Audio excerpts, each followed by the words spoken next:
Now at 9, the Joplin Public Library celebrates the end of the summer with a reading program party. Plus, how a young girl is showing support to her dad as he goes through radiation treatments. Coming up, it's all hands on deck for the cardboard boat race at the Shoal Creek Water Festival. I'm Anthony Saviello with the story. The 4 states' most watched news starts now. Thank you for joining us. I'm Elise Noe. The Oklahoma State Bureau of Investigation says a woman killed herself and 3 kids in Tulsa area Thursday night. Police discovered the bodies after a 3-hour standoff with a female suspect. CJ Macklin has the story. The public information manager for the Oklahoma State Bureau of Investigation, Hunter McKee, says that verdigris police were driving in the neighborhood at 4 p.m. near East Dogwood Court and Cypress Street when they noticed fireworks erupting outside of a home.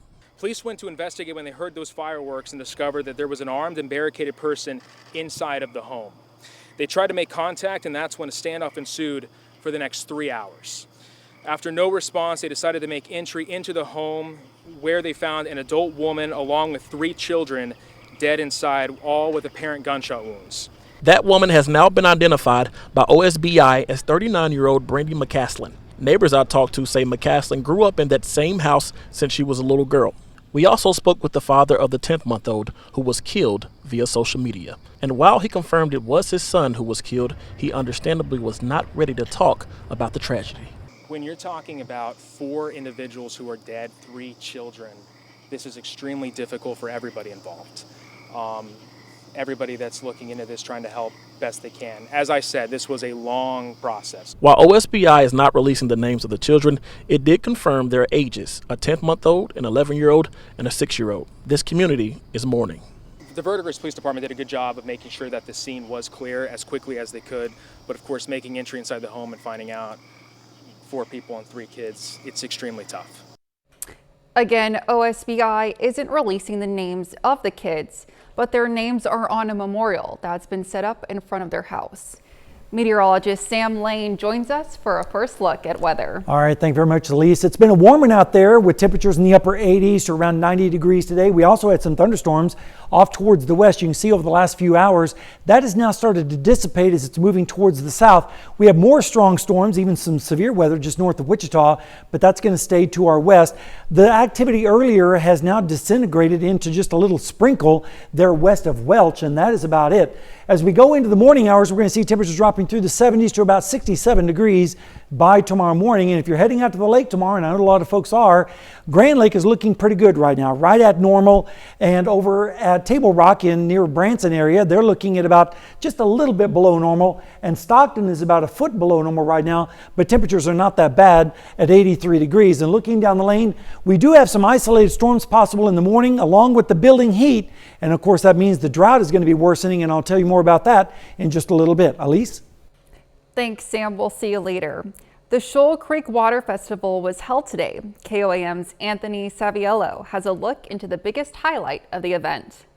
The annual Shoal Creek Water Festival kicked off with singing, dancing, and organizations gathering to highlight the importance of keeping Joplin's main water source clean and maintained. If you live in the city of Joplin, Shoal Creek is where you get your water, so it is really important that Shoal Creek is clean, and by keeping it clean, we have to keep the public informed on clean habits that go along with keeping waterways clean. The event brought together people of all ages and showcased many members of the community. But the best part happens out on the water. We have prizes that are given out based on the different heats that the cardboard boats race in. And of course we have awards like the Titanic Award, who goes down with the best showmanship. So this is an annual event, and people build them, so it is always a fun event. I got to talk to some of the cardboard engineers to get the inside look into what it takes to compete in this innovative, albeit somewhat crazy, competition. Keep the balance straight.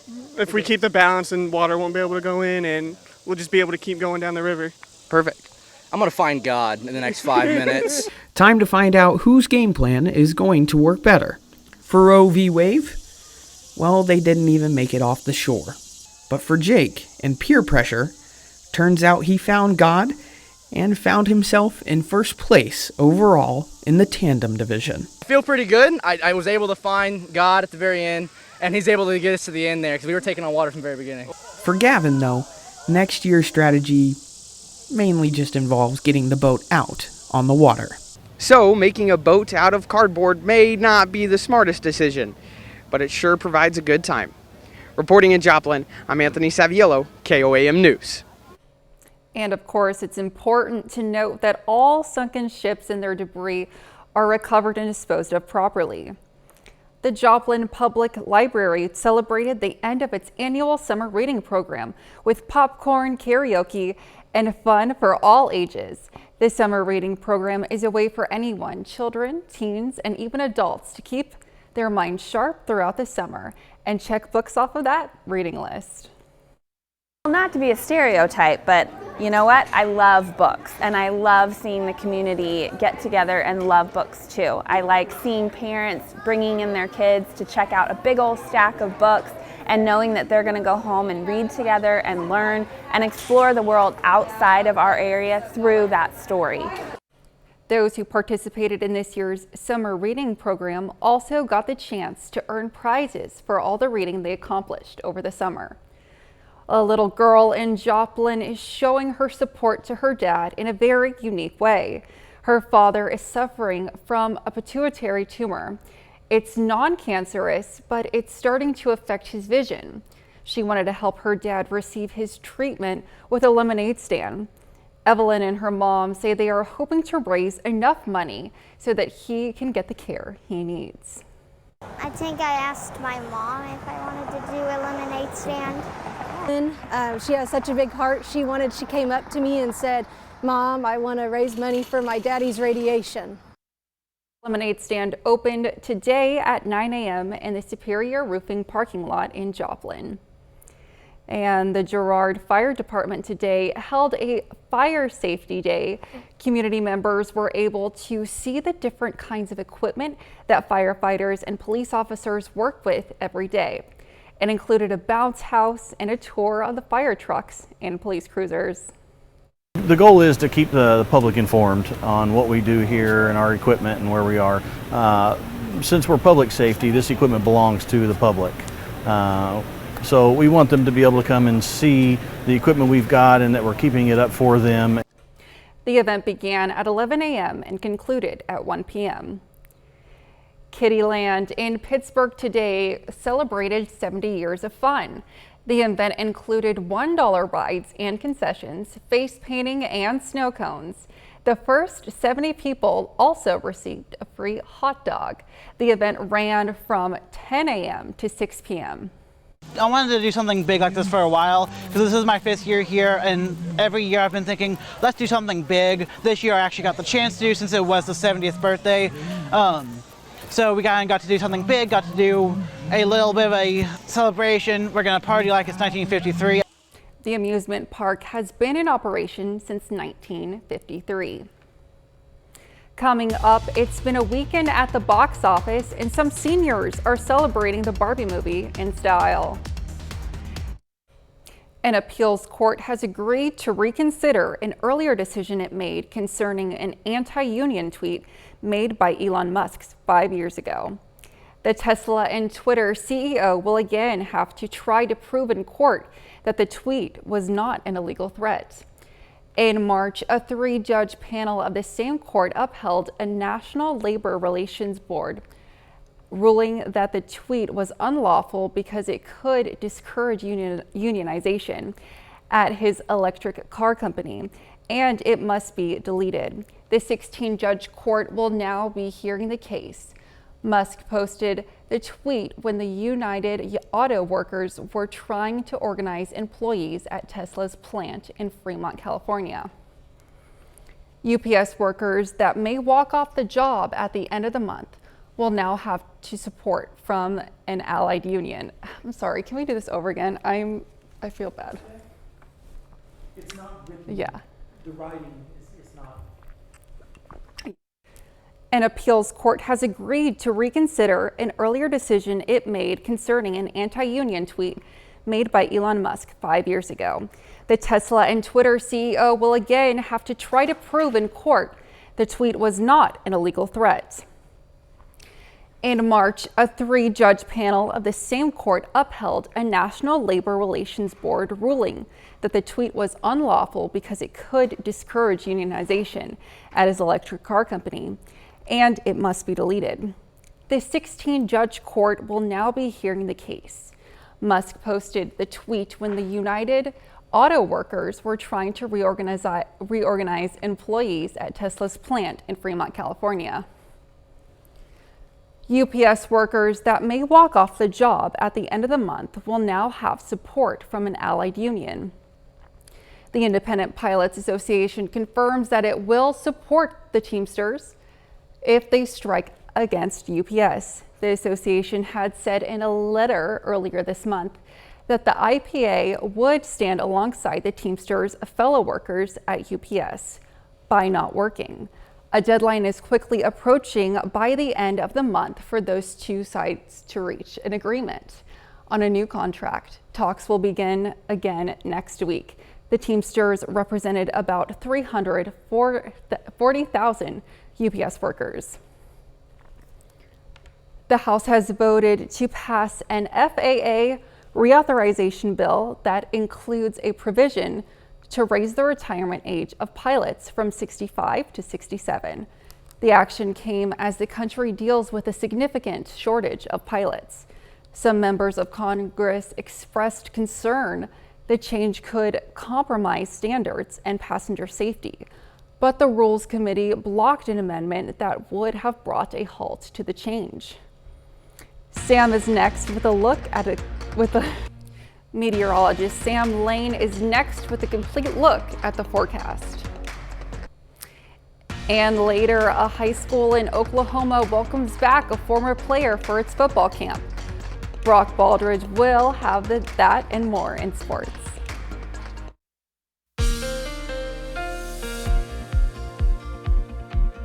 Well, it is a beautiful day across the 4 states today. Not bad for July with temperatures below 90 degrees, and also the dew points have been very comfortable as well. Let's take a look outside at Seneca, Missouri at Indigo Sky Casino and Resort. And as we go through the day, you can see mostly fair skies all afternoon with just a few puffy cumulus clouds out there. And then this evening, we started to see some cirrus associated with the anvils on those thunderstorms starting to move in as we head towards sunset, but still a very beautiful evening. 87 was our high in Joplin today after starting out at a cool 62. Of course, the record's 108 and 51.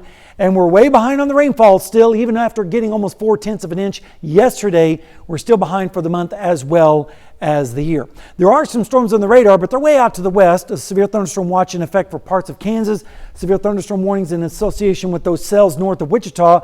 Meanwhile, here we just had a few showers off towards the west that have now dissipated once the sun has gone down. Rain chances are going to remain low tonight and through most of tomorrow. Again, we'll see some isolated thunderstorms tomorrow, but the good news is the severe weather is going to stay out towards the west in western Kansas and southern Nebraska tonight. Really not expecting a whole lot as far as that goes in our area. And in fact, the rainfall is going to mainly be in the western sections where some places could pick up over an inch of rain in some isolated spots. Meanwhile, most of us are going to stay high and dry over the next few days as a ridge of high pressure is going to start building back into our area. And that means the hot weather is going to return. And in fact, as we go into Tuesday and Wednesday, this big dome of high pressure is going to start building back over our area. And that's when we're going to see temperatures approaching 100 degrees once again, with scattered showers and storms mainly staying off towards the north and east. Now tonight we do have an isolated chance of an isolated storm out there with temperatures in the 70s by about 10 o'clock in the morning. Then in the afternoon we're going to see again isolated storms mainly out towards the west and south with temperatures in the upper 80s to around 90 degrees. Then as we go into Monday morning, once again lows in the lower 70s, and then Monday afternoon isolated storms. The best chance on Monday is going to be off towards our east, and look at these temperatures approaching 100 degrees once again across the area. And then as we go into Tuesday morning, mild with isolated showers possible with lows in the 70s. How about the next 7 days? Well, if you like 100 degree weather, you're going to like this forecast. We have 100 degrees forecasted for Tuesday, and then we have morning showers possible on Wednesday, Thursday, and Friday, which may knock us down a little bit into the upper 90s, but look at the extended forecast. 100, 101, 102. So yeah, summer is definitely going to be making a comeback in our forecast this coming week, Elise. Absolutely. I'm looking forward to it. Maybe not the 101s Yeah. or the 102. Yeah, but, yeah, we'll you know, live though, I think. I can't complain, especially right. growing up in Minnesota That's for a exactly second. right. Well, still ahead, Barbie's biggest fan throws a celebration for the movie's release. It's a Barbie world for all of us this summer, but especially for one Kentucky fan who has been collecting and celebrating all things Barbie for decades. Fox's Molly Jett takes us to meet her and see how she celebrated the film's release. Barbie's biggest fan has nearly every iconic doll you could own. Each decade I have a Barbie party, and I wore this for my 50th, and I'm so happy I can fit into it again. The 63-year-old fashionista invited her girlfriends for a Barbie house party in anticipation of the big movie. Barbie! Many girls growing up had the doll, and this movie is nostalgic. As a young girl, right, we all played Barbies, whatever Barbie you had, whatever year you had, whatever era you had, and you always had fun. Hi, Barbie! So they bought their tickets nearly a month ago and planned to go together. I don't know if I'm going to cry or not. I wasn't expecting tears. I just thought I'd laugh and smile through the whole thing. 18 girls of all ages and their dog dressed up in pink with Prosecco just an hour before their showing. I feel so lucky because everything is done up really big, huge all the time, and Barbie would be no exception. Cheers, cheers, toast! Toasting to a timeless Barbie and a lifetime of friendship. And I think, Barbie's had every possible career there is. And I do think we need to, as women, cheer each other on more and be more supportive. And Barbie's just always represented that. The Barbie movie opened in theaters this weekend and has made over $22 million in the past few days. Coming up, a building mysteriously collapses in New Jersey. Wine lovers and pickle lovers, get ready for this. The first ever pickle-flavored sparkling wine cocktail. Clausen Pickles has teamed up with Spritz Society to create a white wine cocktail with the pickle company's signature pickle flavor. This is the first time that Clausen has entered the beverage market in its 150-year history. 30 more minutes of news, weather, and sports coming your way. Coming up, there's been a gruesome discovery at the U.S.-Mexican border. There's been a possible building explosion forcing over a dozen people to evacuate, and crews are still searching for answers. Fox News correspondent Nate Boy has the story. Over a dozen residents of this Newark Housing Authority complex are waking up away from home on Saturday after an unexplained building collapse demolished several apartments and injured 6 people, 5 of them going to the hospital. Neighbors recalled the sheer force that reduced the homes to rubble Friday evening. Just all of a sudden, the door just blew open, and my lock came off the door and everything, and the side of the door. And I was scared. I couldn't move. A neighbor says his friend's apartment, quote, blew up and sent him through an adjacent wall during the collapse. He made it out. I don't know how. By the grace of God, he got out of here. He was burned up, skin peeling off his arms and legs, a little off his neck, and he was screaming. First responders arrived at the scene at the Stephen Crane housing complex and began assessing the damage. It's still unclear what caused the building to collapse.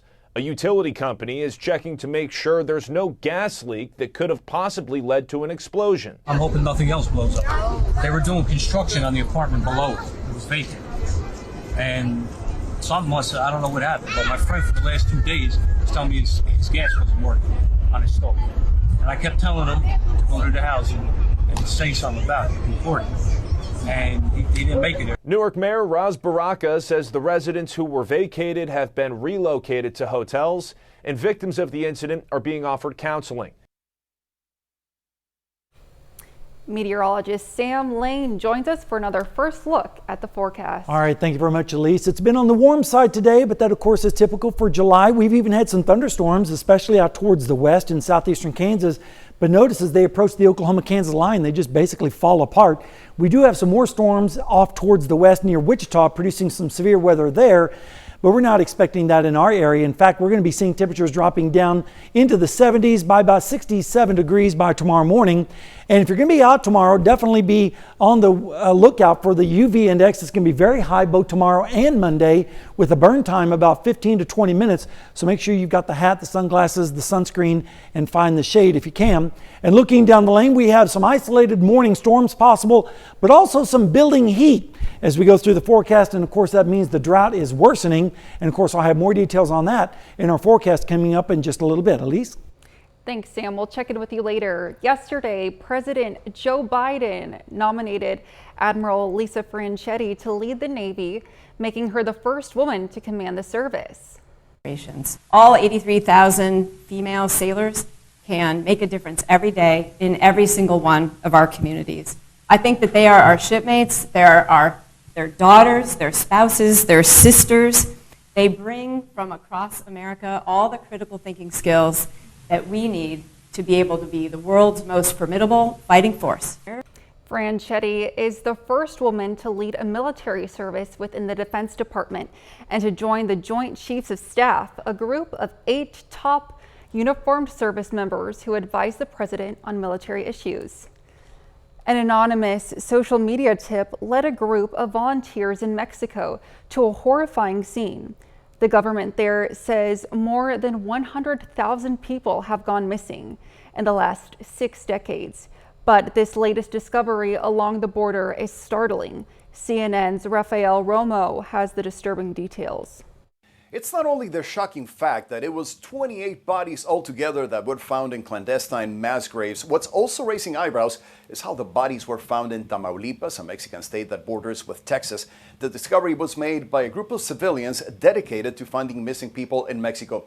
The group called Love for the Missing in Tamaulipas Collective says they made the discovery after receiving an anonymous tip through its Facebook page. The mass graves were located on a private property in the city of Reynosa near the Texas border town of Hidalgo. The Mexican Attorney General's office announced originally that it was 27 bodies, later adding 1 more victim to the count. It has launched an investigation while forensic experts are working to identify the bodies. As horrible and gruesome as it sounds, the Mexican state of Tamaulipas has a long history of cartel violence. As you may remember, this is the same state where 4 Americans were kidnapped at gunpoint in March, with 2 of them dying in the attack. Several mass graves have also been found in the border state over the years. In 2010, 72 migrants from Central and South America were massacred by a cartel in San Fernando, a few hours from Tamaulipas border. It's not unusual for relatives and friends of those missing to take matters into their own hands and try to find their loved ones by themselves, because many feel authorities aren't doing enough. According to government figures, more than 111,000 people have gone missing in the country in the last 6 decades. Still ahead, a northeast Oklahoma town is making preparations for a new attraction along Route 66.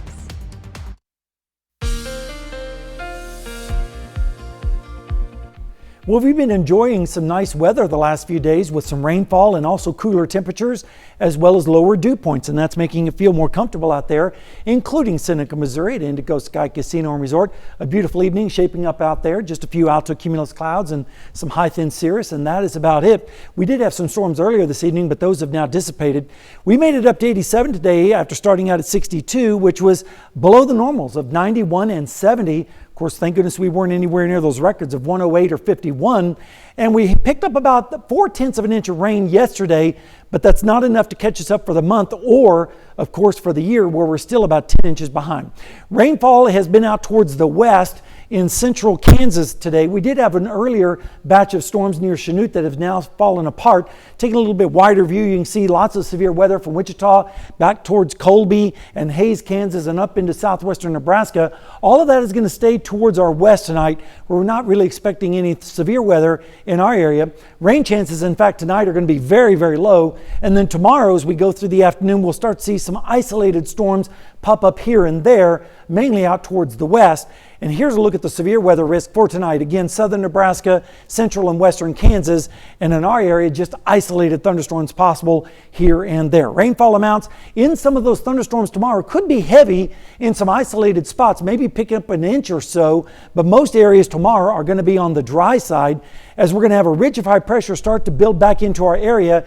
This ridge is going to be centered over the four corners, but as we go through Tuesday and Wednesday, it's going to start building back into our region, and that means the thermometer is going to start going up and the rain chances are going to start going down, except in the morning when we might see a few isolated showers here and there. And that's the forecast for tonight, again with isolated storms possible, and then by 10:30 in the morning we'll see temperatures approaching 80 degrees, and then in the afternoon we'll see isolated storms again mainly out towards the west and down into Oklahoma with highs in the lower 90s. And then as we go into Monday morning, we're going to see mild temperatures generally in the 70s, and then in the afternoon isolated thunderstorms mainly in the eastern sections with temperatures approaching the 100-degree mark on Monday. I think we're going to reach it on Tuesday as we start out the morning with lows in the mid-70s. And here's a look at the next 7-day forecast. You can see 100 on Tuesday. And then as we go into Wednesday, Thursday, and Friday, slightly cooler with maybe some showers in the morning, but we're still going to be hot with temperatures in the close to 100. And then we're definitely going to be above 100 next weekend and to early part of next week. So, Elise, summer is here to stay. Yes, it is. Yeah. And it is hot enough to melt ice almost instantly. That's exactly right. And as you can imagine, delivering ice in over 115-degree weather is no easy task. Iceman Delivery Service is making customers very thankful they are around. Fox's Brian Webb has more on the story.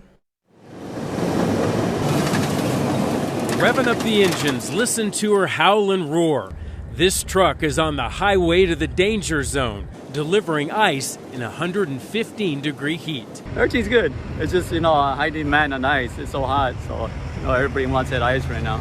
The driver's name is Matthew, not Maverick, but he still feels the need for speed because ice melts and it's heavy. Everybody says we got the coolest job in the summer, but they don't understand we pretty much sweat a lot. It's a lot of work. The Arizona Iceman Company got its start ages ago out of one small truck. Now there are a dozen delivery drivers making deliveries 24/7. And this is the Iceman himself, Gene Oliver, swimming in business during the summer. Business gets really good, and it's right now is when the night temperature doesn't get below 90.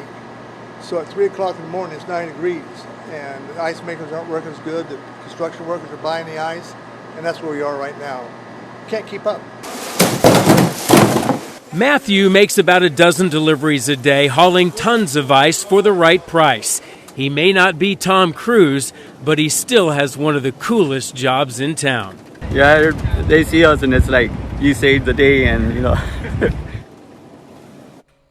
Coming up in sports, the Joplin Outlaws have a chance to win their division with a win tonight. And former NFL players visit YN.Oklahoma to connect with the local kids. We'll go through the details next in sports.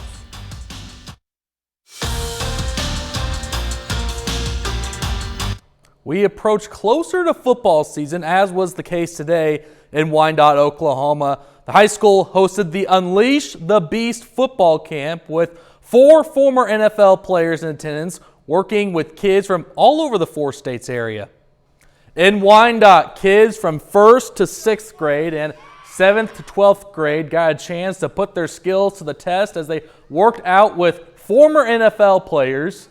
This was open to all athletes. The kids got pictures and autographs with the players afterwards. Perhaps the coolest part of the event is when the players gave away cleats to any kids that didn't have any or couldn't afford any.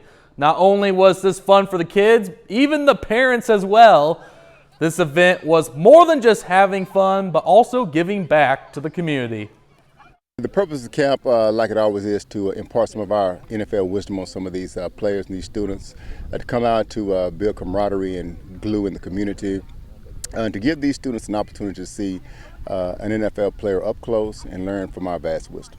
We want to do more than was done for us, because people did things for us back in the day, but to come out here and do something for these kids today, it means the world to us and probably means the world to them as well. And to come up here and see exactly where I was going to work. This is awesome. This is a beautiful city. They are doing a lot. It's growing. So I think there's always an opportunity, a teaching moment, not only for us, but for the kids in the community and also for the parents to understand what their kids are going through, and they can see it now. The Kansas American Legion AAA state tournament is taking place in Pittsburg, Kansas this weekend, and the Pittsburgh Post-64 Patriots are in the championship game trying to move on to regionals. Here we go from JC Ballpark in Pittsburgh. It's the Post-64 Patriots who are taking on the Kansas Senators Post-421 from Topeka. We pick things up in the bottom of the third, 2-1 Pittsburgh. Bases are loaded, and Carson Nicholson, the third baseman, makes a diving stop. Throw to first is in time. What a play! And Pittsburgh gets out of the inning. So we head to the top of the fourth inning now. Trevor Amershek will come up to the plate and lines this ball up the middle into center field. Ethan Rhodes will come in to score. RBI single makes it 3-1 Pittsburgh. Later in the inning, Connor Van Beesler has been fire this whole tournament. Keeps the hot streak going with a 2-run single up the middle. 2 runs are going to score. Pittsburgh extends their lead 5-1. Pittsburgh goes on as they win this tournament 7-3. The Post-64 Patriots will now head to regionals next week. We've reached the final weekend of the Mink League regular season. The Joplin Outlaws are finishing their final road trip of the regular season in Jeff City. Tonight, the Joplin Outlaws face the Jefferson City Renegades. Joplin won the series opener 8-7 as Jeff City evened the series last night, winning 8-6. Tonight, however, the offense got going early for Joplin as they got the lead over the Jefferson City Renegades 7-1 in the 7th inning at last check. So all signs are pointing to a Joplin Outlaws home game this Tuesday at Joe Becker Stadium.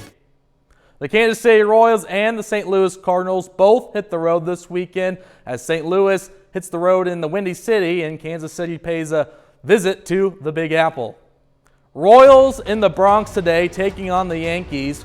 Royals played a close game last night but lost the series opener 5-4. Royals pitching struggled in the middle innings yet again. The Yankees beat the Royals 5-2 this afternoon and win the series. However, Nick Prado goes 1-for-2 with a solo home run.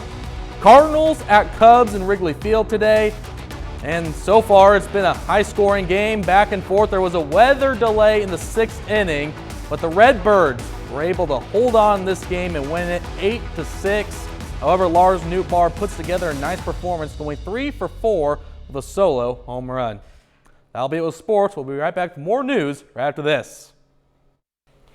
American Heartland Theme Park and Resort in eastern Oklahoma is promising a thrilling and family-friendly amusement park to be built along Route 66 in Veneta, Oklahoma. Reporter Morgan Wrigley has the details.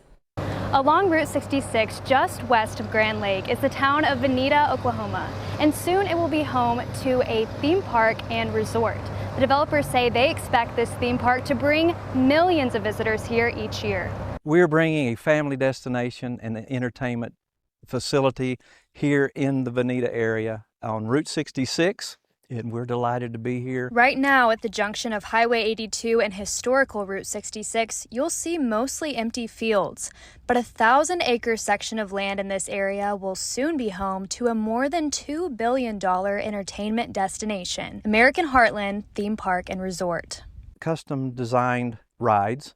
We'll have a slew of attractions and live shows that'll be going on on the park throughout the day. The developer, American Heartland, says their leadership has deep Oklahoma roots. CEO Larry Wilhite says it will be an Americana-themed experience for the whole family.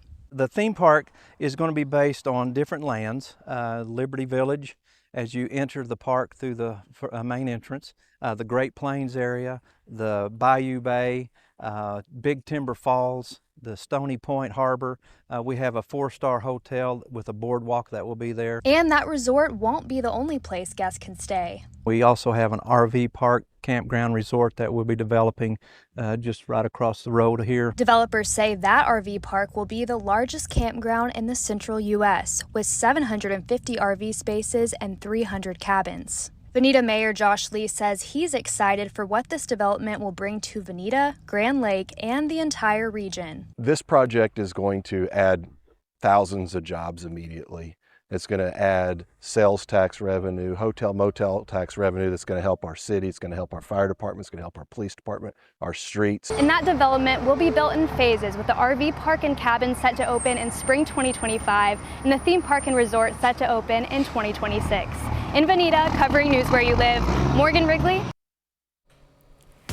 Up next, a diver is thrilled to find something special at a lake.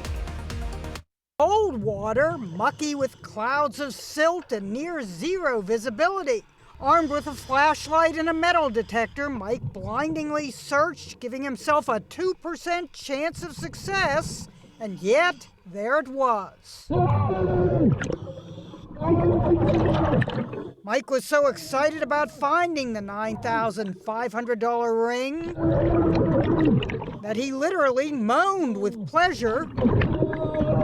And when he surfaced, as for Jenny, though Mike doesn't charge a fee, Jenny did insist on tipping him $200. You were more excited than she was, I think, when you found it. I've had a lot of people be like, the underwater screams are a bit much, or like your woos are kind of annoying. I'm like, I can't help it. I get so excited when I find something. It's like, it's got to go somewhere. Mike gets excited when he finds a pair of sunglasses, or a phone, or the wheel from a 1908 Ford Model T that he keeps in what he calls his treasure room. His freakiest find? He's a rescue dummy. For about 2 or 3 seconds, I thought it was a real body, and that was absolutely terrifying. Well, actually, park rangers at Lake Natoma told Mike, "What is that?" that Timmy the rescue dummy was lost during training. But for Merman Mike, recovering what goes down lifts his spirits up. Check it out. Oh. That is a great story. Isn't it though? And a $9,000 I know, wedding man, ring. I bet she was thrilled to get that back. That's I for know. sure. I'm glad that there are people out there to do that job. Absolutely. And the water was cold too. Yes. That's got to feel nice, especially with the temperatures that we're going to have here. We're going to be looking at near 100 degrees on Tuesday and then staying that way through the entire forecast. Maybe some showers on Wednesday, Thursday, and Friday mornings, but it's going to be toasty and summer-like out there with lots of sunshine for everyone. Absolutely. Go jump in a lake and find someone's wedding ring. Well, that's all our time for tonight. Thanks for joining us. We'll leave you with a video of a panda celebrating its 25th birthday. We'll see you back here next time. Thanks for making us part of your night.